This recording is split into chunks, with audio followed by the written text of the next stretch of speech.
sobre lo que entendemos de un Estado democrático de derecho, que nos permita asumir para qué es el gobierno. Esto tiene que ver para eso, cómo pensamos el gobierno. Si el gobierno tiene que ver con una instrumentalización del qué y el cómo, o el gobierno es un espacio que piensa sus propios qués y sus propios cómos, en distancia de lo que la gente piensa. Por eso hace tanta crisis la democracia representativa, porque entonces, ¿qué tan representados nos sentimos en el gobierno? ¿Qué tanto nos representa? Y entonces la mayoría de la población dice, yo no. ¿Cuál es la manera en que eso se resuelve? La gente se distancia más del gobierno, la gente vota menos, y eso genera parte de esta condición de distancia en lo público. Don Raúl, usted lo decía, de que le decían sus amigos, ¿para qué? Si no hacen caso. Esa relación hace mucho más difícil.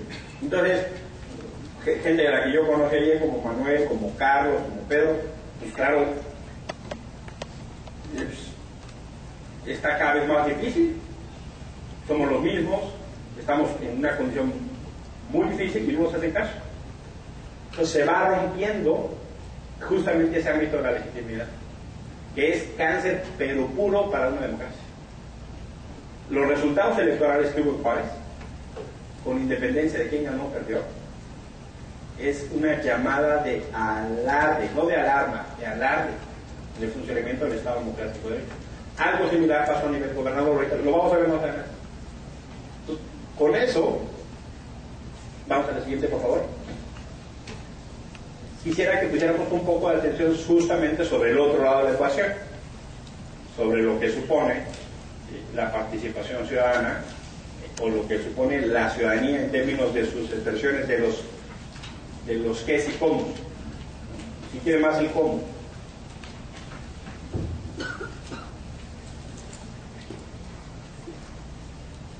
Vamos a tener un receso de unos minutos y les voy a pedir que vayan anotando parte de las reflexiones que les surjan, para que regresamos. Tenemos un espacio muy puntual para reflexiones, terminamos la intervención y nos vamos entonces al proceso de diálogo, para que nada más tengamos clara la ruta, ¿no? En cómo vamos a seguir trabajando.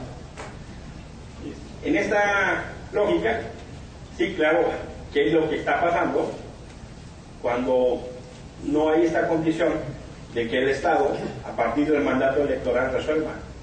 ¿Qué es lo que pasó en este caso en Juárez? El mandato electoral no resuelve ni las exigencias, ni los proyectos, ni la representación, porque no está legitimado. Por mucho que haya sido legal, por mucho que haya habido urnas, y por mucho que digan, no, si más de la mitad votó por mí, porque se van a la legalidad, no se van a la fórmula de la legitimidad. Entonces, sí, claro, ahí qué es lo que entonces empieza a pasar, que una sociedad sin participación pues nos lleva a una condición muy peligrosa, que deja a esa gente decidir sola. La dinámica de alejarse propicia mucho más una condición de peligro, de que lo público sea decidido por los que no nos sentimos representados. Lejos de beneficiar, dificulta aún más la distancia, porque no se van a limitar ni en el ejercicio del presupuesto, ni en la toma, y toda esa toma de decisiones nos va a afectar. ¿Cuánto va a costar llevar los servicios públicos al nuevo campus de la Universidad Autónoma de Ciudad Juárez? Intentamos llegar y no logramos allá. Yo nada más me pregunto, ¿y cuánto va a costar el alumbrado, el agua? Dicho sea de paso, me enteré que robaron el alambre de cobre en el Camino Real. Se pusieron la luz y ya no va a haber luz, porque se robaron. Pues por supuesto se lo van a robar allá.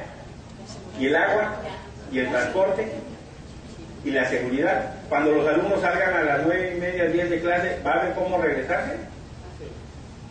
Ayer fuimos, aquí está la Electrolux y todavía le cuelga para la Autónoma. Y seguimos. Y no llegamos. Y yo, que soy pobresor, me quedé preocupado.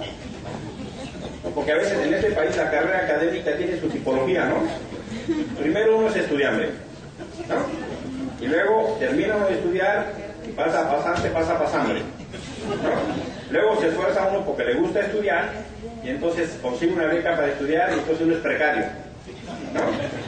Y luego después de mucho tiempo, si te graduas, si te consigues publicaciones en el extranjero, vas a ser ayudante de investigador, ¿no? Y ya después de muchos trabajos, doctorados, publicaciones, vas a ser uno pobresor. Es la tipología académica, ¿no?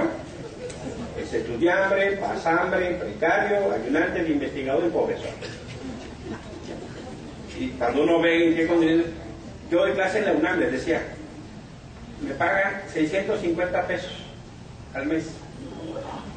Doy clase en maestría, 650 pesos. La hora, el mes. A mí me pagan 650 pesos al mes como profesor de maestría, 3 horas a la semana. A mí, 650 pesos. Y doy 3 horas a la semana. Créanme que no voy a dar clase por lo que me pagan, ¿eh?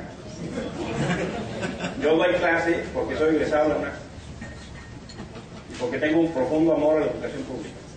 Y es la manera de regresar lo que recibí de mi país. En su caso, lo que tenemos es empobrecimiento explicable, no enriquecimiento.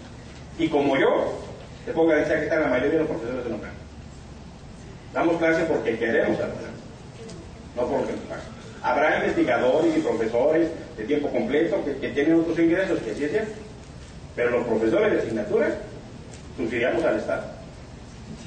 Esa es mi condición. Y creo que la de muchísimos profesores no. Claramente, por eso igual, este tipo de debates llevan a esto. Al menos cuando yo fui a ese recorrido ayer en la tarde, yo empecé a ver el espejo de mi realidad. Me hago cargo, acá puede haber otras condiciones y otras situaciones. Sí, ayer Hernán nos platicaba mucho de lo que pasa en la historia y el proceso propio de Juárez, y así hay que tenerlo claro. Pero esta resolución, esta instancia, genera esas diferencias. Y por eso, al siguiente, por favor. Sí, me parece no menor tener claro algunos mecanismos de participación ciudadana que ayuden a las dimensiones para el ejercicio de derechos. Solo algunas, puede haber muchas más, pero solo quiero poner énfasis en estos 4, que son algunas de las expresiones en las que muchos de ustedes participan, y algunas pueden ser otras. Lo que pasa en los ejercicios de los organismos de la sociedad civil o las organizaciones de la sociedad civil, los ejercicios de transparencia y rendición de cuentas, los ejercicios de los controles ciudadanos, o lo que pasa con la economía solidaria. Existen más, pero yo quiero poner solo énfasis en esos. La siguiente, por favor. Pues claro, lo que está venido a suceder es toda esta expresión de sociedad civil. Lo que me he podido encontrar, por ejemplo, entre ayer y hoy, es que hay una diversidad de organizaciones y movimientos en Juárez impresionante. Platicaba con unas personas, le comentaba ayer a don Abel, que en Torreón están haciendo un movimiento que se llama Laguneros por la Paz. Yo creo que está muy inspirado en el movimiento de Juarenses por la Paz. Y lo pongo como ejemplo porque me parece que la experiencia de Juárez puede ayudar a lo que está pasando en muchos otros lugares del país.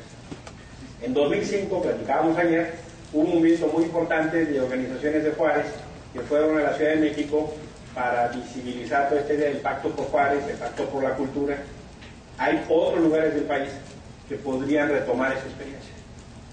La experiencia de lo que aquí se vive podría ser muy útil en otros lugares de la República por lo que está sucediendo.